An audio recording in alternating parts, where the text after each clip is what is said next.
Okay, well, good Friday morning, New York Jet fans and NFL fans. It is January 27th, 2023, 7 a.m., and we are about 55 to 56 hours away from kickoff on championship weekend. Um, the early game, I believe, is Philadelphia hosting San Francisco. I'm going to take, uh, I think Philly wins this game outright. I think they're just going to be too much for the young quarterback, but I'll take the points. Um, and go with San Fran that way. I said this earlier in my video on Monday or Tuesday, and with the AFC game, that is a late game. Kansas City hosting Cincinnati. I think Cincinnati could win this game. Patrick Mahomes is hobbled. They're in KC, and Cincinnati is a 1.5 point favorite. I like KC. I like Cincinnati on this game. Cincinnati is a 1.5 point favorite. Um, but that's neither here nor there because, as I said earlier in the week, I was going to try to do like maybe weekly videos throughout this portion of the season, unless something came up. Well, yesterday something came up. Early in the morning, it was announced that the Jets had hired Nathaniel Hackett as a new offensive coordinator.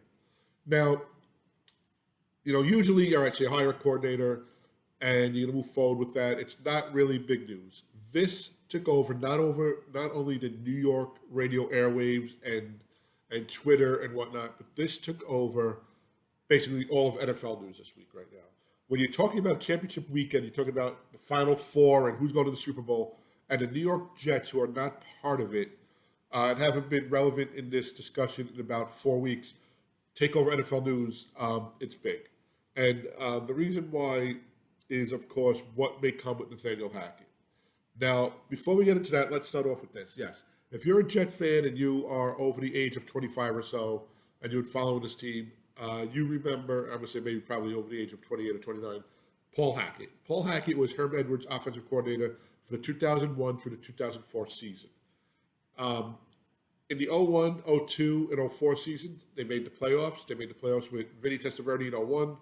Um, they made the playoffs with Testaverde starting 02 and then Pennington finishing it off, and they won the AFC East on the final day of the regular season versus the Green Bay Packers. Everybody remembers that whole thing, the Dolphin New England game being broadcast in the stadium. And then in 04, they won as well. Um, in 01, they lost the first round to the Raiders. In 02, they annihilated Peyton Manning and the Colts, and then lost to the Raiders the following week. And in 04, they beat the Chargers in overtime, and Drew Brees, if you remember, Drew Brees was the quarterback at that point, and then lost the following week to the Raiders as well. Um, I'm sorry, to the Steelers in a game where they should have won twice, with Herm going for a field goal uh, in overtime twice in like the hardest part of that stadium to kick a field goal. That was Heinz Field. Was that Paul Hackett's call? I don't know. On a personal level, I was never really a fan of Paul Hackett. Overall, I thought he was extremely conservative. He was a little less conservative with Vinny. He was a little more conservative with Chad. Early in Chad's career, Chad proved that he was very accurate. He was accurate most of his career until he had those injuries. 03 was a terrible injury that he suffered. What is, I believe it was his wrist, and then you had the meltdowns in the playoffs against the Raiders and against the Steelers. It used to be the saying around the stadium was the Paul can't hack it. This offense can't hack it. It was too conservative. Um, so Paul Hackett, the Hackett family has a relationship with the Jets, a history with the Jets. Is it like father, like son? I don't know. Nathaniel Hackett was just fired from the Denver Broncos, of course. He went 4-11 in his first 15 games. He did not finish out the season, and he had Russell Wilson as his quarterback. Now, as an offensive coordinator, I think you have more of a responsibility on the quarterback. As a head coach, your responsibility is on all facets of the game, offense, defense, special teams, plus the strategy of the game, plus the game plan on all sides, plus what's going on in the game. So I think maybe Nathaniel may have been in over his head You know, most rookie head coaches are. Some do find success, but he just did. And with the trade that they made, that the Denver Broncos made to get Russell Wilson, the Denver fans are extremely disappointed in how Russell Wilson performed and how this team did. The buck stops the head coach. I put it down because he's on the Jets now. I'm not going to say it was his fault. The buck stops with him, but there was something going on with Russell Wilson as well. Even the way he conducted himself in interviews was just post game or pre game um, press conferences. The big high knees on the airplane. This whole thing was very very bizarre the way he was acting. But anyway, Nathaniel Hackett's no longer part of the Denver Broncos. He comes to the Jets. Um, he does have a history with Coach Saleh. Him and Coach Saleh both were on the Seahawks team together as coaches. Nathaniel Hackett also was the offensive coordinator for the Jacksonville Jaguars, and then also the Green Bay Packers. And just keep that in mind, and everybody knows where I'm going with this.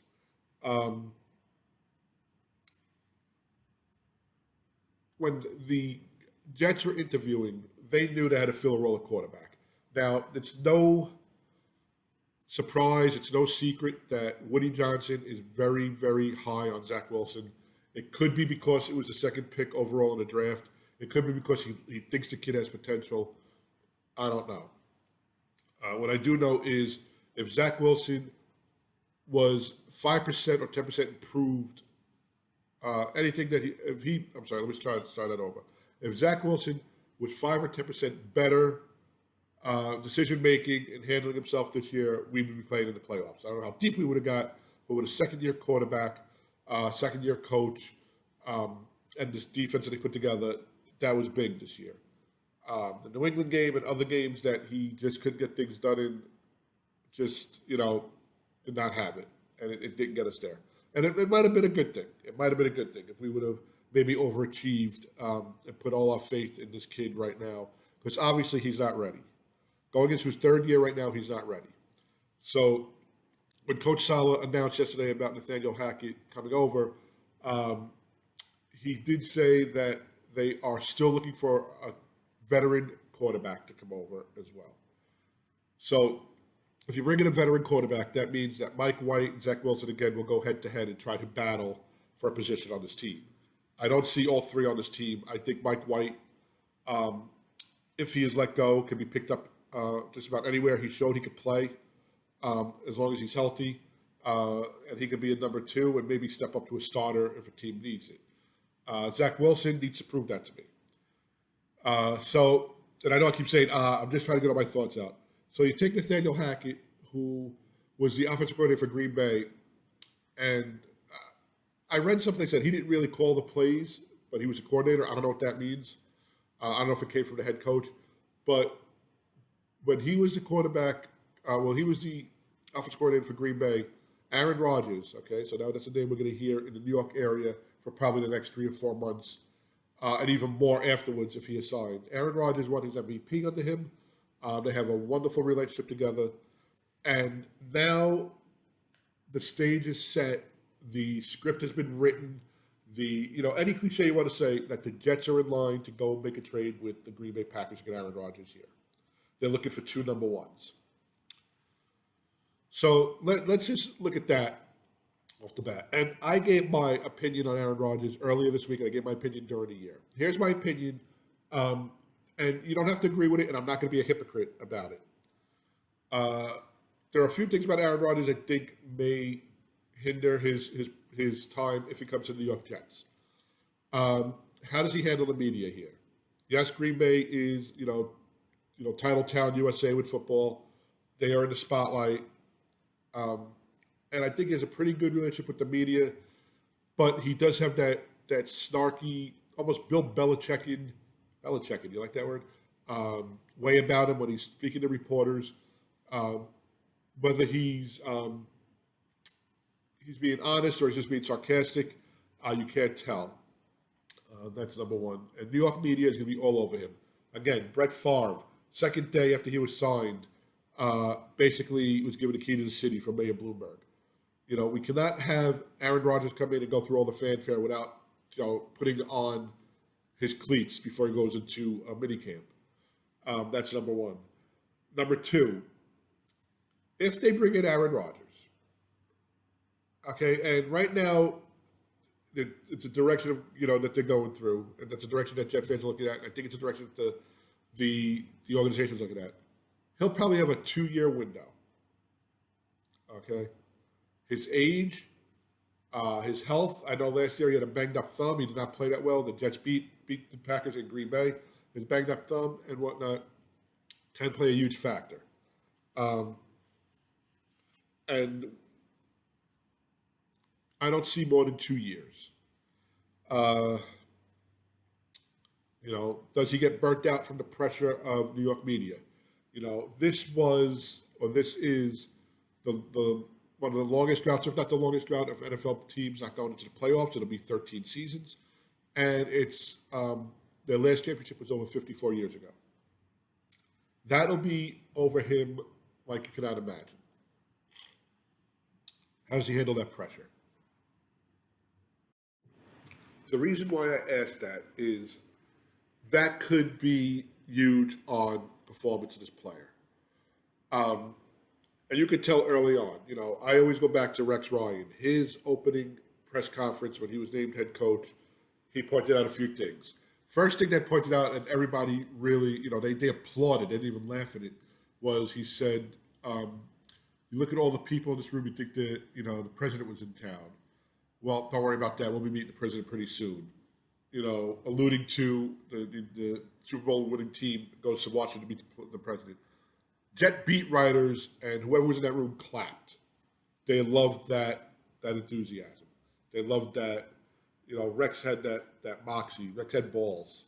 Rex had that confidence, which sometimes got back to him. Then I look at Randy Johnson. And I can remember Randy Johnson, I think he was leaving his hotel room in the city to go to his car to get to Yankee Stadium for his introduction press conference. And he actually pushed away a TV reporter or a photographer. And that set the tone because Randy Johnson really never had the career here in New York that he wanted to have. So how does Aaron Rodgers handle that and handle the pressure? Also, Aaron Rodgers, I said that's 2 years. If we give up 2 number ones and they don't win it all, then it's a waste. The only thing I would say that would be a positive out of this is they leave the kid Zach on the bench, or they leave the kid Mike Wilson on the bench, or Mike White, I'm sorry, on the bench, and they learn from Aaron Rodgers. And if it's either one, I don't care as long as they learn. But of course, Joe Douglas would look like Einstein if it turns out to be Zach Wilson, knowing that Zach Wilson has all the fundamentals. He just needed a veteran to teach him. But unless Aaron Rodgers gets us into the big game and wins it, it's probably a failure with picks and time, unless he could nurture this kid or the kid that's behind him to take over for the next 10 years. There have been stories that Aaron Rodgers and Zach Wilson have some sort of a friendship. After the Green Bay game in Lambeau, you can see that they were hugging, they were talking. There was a report that came out that Aaron Rodgers called Zach Wilson. I don't know if it was during camp or when it was, and Zach Wilson was like, it was like 8 o'clock at night. It was late in the evening. I don't want to say the exact time, because I don't know the exact time. And Aaron Rodgers said, "What are you still doing at the facility? Go be a young man. Go out and have dinner. Go see a show. Get out of that place. Go enjoy your life as being the quarterback of the New York Jets as well." So they do have that communication. Now, on a personal level with me, and this is just personal, and I will say this: I root for the name of the team or the name on the front of the jersey, the team, not the name on the back of the jersey. Yes, throughout my 40-something years, I've had players that I found to be my favorites, players that I've rooted for just because I thought they were good people. First player I ever rooted for was Mark Gastineau, because the first time I ever went to a game, he had 4 sacks. I saw the sack dance, up close and personal, even though they lost the game.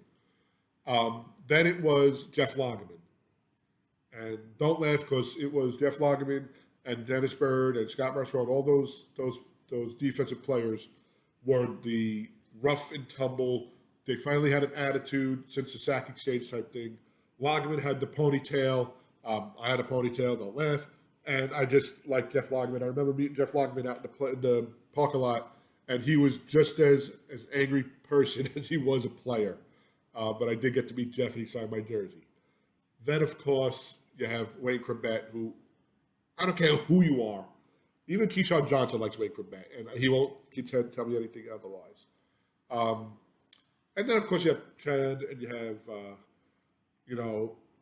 just different players you root for. But Revis, as great as he was, I did not root for him to be because I just loved him. I rooted for him because he was just good for the team. And I was upset when he left, and I was happy when he came back. So, personally, okay, Aaron Rodgers has done a few things that I don't like. Like I said, the way he answers the media, the way he responds is number one. I don't think that's going to fly here unless he proves the media wrong and shows that he's right. The other thing is he had made a comment about 9/11. And again, in this day and age of conspiracy theories, and this has been going on, the 9/11 conspiracy theory has probably been going on about 15 years, even though it's going to be 21 years that it happened, of inside job and government and whatnot. Now, everything is conspiracy theory. I know he said he questioned 9/11. I don't know if he questioned who did it or why it was done or how it was done or if it was, not even done and it was just a prop. I can tell you it happened. I was there. I heard it, saw it, experienced it, even smelt it. So that kind of rubbed me the wrong way. And then when asked if he was vaxxed, he said that he was inoculated, which was not true to the definition of what he was being asked. Were you vaccinated as part of the standards that the vaccination that this country was doing? He lied to his teammates. He lied to his coach. That's his lifestyle. I didn't like that. But I will not be a hypocrite. I will say this outright right now, January 27th, 2023, 18 minutes into my video, 17 and a half minutes into my video, and you can archive this back if you want to. If this person, this Aaron Rodgers, comes here and puts on the green and white and black sometimes, which, by the way, there's a thing on uniforms going on, I will root for him. I will root for the jersey he's wearing and that helmet he's wearing. And I will root for him to be as successful as he possibly can. And if he gets us to where we need to be and is successful, I will applaud him. I don't have to like him, but I will applaud him. I hated Brian Cox when he was on Buffalo, when he was on Miami.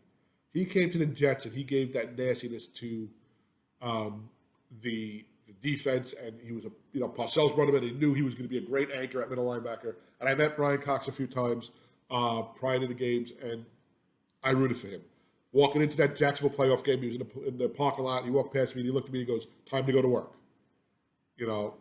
So I rooted for him. So I will root for Aaron Rodgers. It's not going to be like every time he gets up there, I'll be like, I hope Aaron throws it. No, I am going to root for this team to win.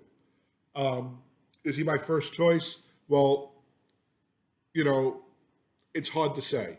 I'm going to say no, only because I think his lifespan with this team is going to be so short, and the program that they put in place may not get to where it needs to be. But if he can get to make Zach Wilson, or Mike White, or whoever's sitting behind him, a next level quarterback that could be with us for the next 8 to 10 years, I'll take that, knowing that we'll maybe have success with them.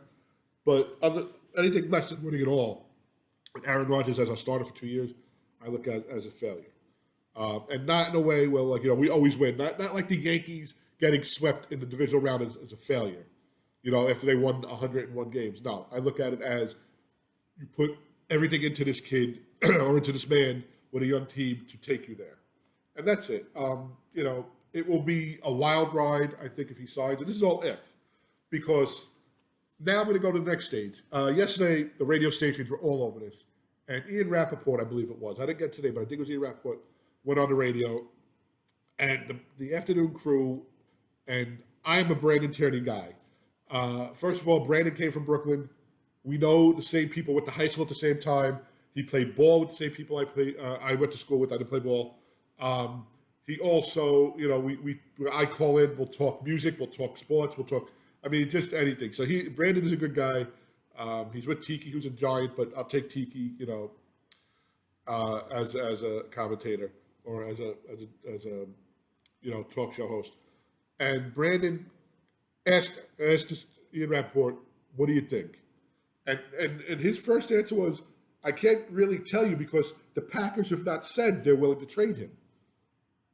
Now, yes, there are, as they say, um, behind closed door news that leaks. Um, there is the tampering, the legal tampering that happens right now will be illegal. What the Packers are looking for, you know. Aaron Rodgers has also said, and that's what he words. He'll rework his contract if he's traded. I think they both have to like where he's going. Now, if I'm the Packers, I want him out of the NFC Central. I want him out of the NFC if possible. Um, and I want him where we're not going to play each other for a while. So here's the irony: the Jets played the Packers this year. I don't think they played them for another 3 or 4 years, unless they fall on that 18th or 17th game where you get that odd NFC team, AFC team to play each other. So they won't see the Jets for a while. So that's the first thing. Second thing is if you could hash out the trade and if Joe Douglas is willing to do it.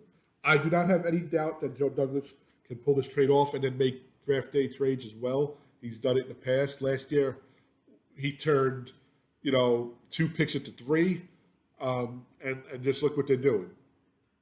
So that's the whole Aaron Rodgers thing right now. Nothing is set in stone, but you can see the foundation is there. The Jets are going for a veteran quarterback. They bring in an offensive coordinator who's worked with Aaron Rodgers. And here's the thing. Nathaniel Hackett, getting back to Nathaniel Hackett, just had Russell Wilson as his quarterback, was the head coach, went 4-11, and I heard this on the radio, I read this too. You would think after an exhausting failure of a season, he's going to take a year or 2 off, recharge, re-energize, and then come back. He's taking a risk coming back as a coordinator because his name right now as a head coach is just brought him down. But if he knows going into a job that the organization's views, the program of the organization is to get a veteran quarterback, and it possibly is Aaron Rodgers, who he worked with, he's going to accept that job offer. On the flip side, the Jets are interviewing him. I cannot help to think that if they asked, can you bring us a veteran quarterback that you've worked with in the past? I don't know if they mentioned names because that may be tampering, but they have to be on the same page. I got to hope that they're on the same page. I think Saleh and Joe Douglas are smart enough to do that. I think Woody wants the, to win now mentality as well, and I think that happens. So that's why I think, Aaron Rodgers may be on the way here. Here's a name that's coming out of left field, but be on the lookout, Dak Prescott. I don't know if the fans want him. He has proven to not be able to step up in the situations that when the game is on the line or in these big games. But look for the Cowboys to possibly move Dak Prescott and maybe old TB12, Tampa Bay's old Tom Brady goes there. Speaking of 12, Joe Namath came out, was adamant with, I don't even say, I can't even say the word, was insisting if the Jets sign Aaron Rodgers or Tom Brady, both wear number 12, he will let his number 12 be unretired and they can take it. I'm going to say this now. I don't know if Aaron Rodgers is coming. I really don't think Tom Brady is coming. If Aaron Rodgers comes, he can't take the number 12. It would be like blasphemy as a Jet. You respect Joe and his Super Bowl win and his accomplishments and his life as a Jet player, as an NFL player, and you take 11 or you take 10 or, I don't think he takes 12. And if he does, then he has the arrogance enough to do that, then you have to run off the field finger in the air like the other 12 did. And other hiring news, the Jets hired Keith Carter, um, and and I'm sorry, I had said that Hackett and um, I'm losing my train of thought. Saleh worked together at the Seahawks. It was actually Keith Carter and Saleh worked together at the Seahawks. He's been brought on as offensive line coach and running back coordinator. He had 5 seasons with the Titans, and like I said, he worked with Saleh with the Seahawks. Uh, that's all we have right now. If anything comes up, listen. I don't think you can sign anybody earlier or trade for anybody earlier than the day after the Super Bowl. I'm not sure of the rules, but this is going to go on for the next 2 weeks. Championship week, then the bye week, and then Super Bowl. And even at the Super Bowl, I could see it being a big story at the Super Bowl of what's going on as well. So anyway, have a great weekend. We are the Takeoff. Like us, subscribe to us, retweet us. You could find us at Twitter at the Jets Takeoff. That's our Twitter handle. You can find us on Facebook at Takeoff. The Takeoff is our Facebook page. You can find us on YouTube. Subscribe to this video. Okay. Email us at thejetstakeoff@gmail.com. And of course, YouTube subscription, like I just said. The Takeoff is the account name. At the Jets Takeoff is the channel name. Have a great time watching Championship Weekend. The Final Four get knocked down in the Final Two. Have a great weekend. Have a safe weekend. Have a healthy weekend. Have a blessed weekend. Whatever you say. Thank you, and we'll talk soon.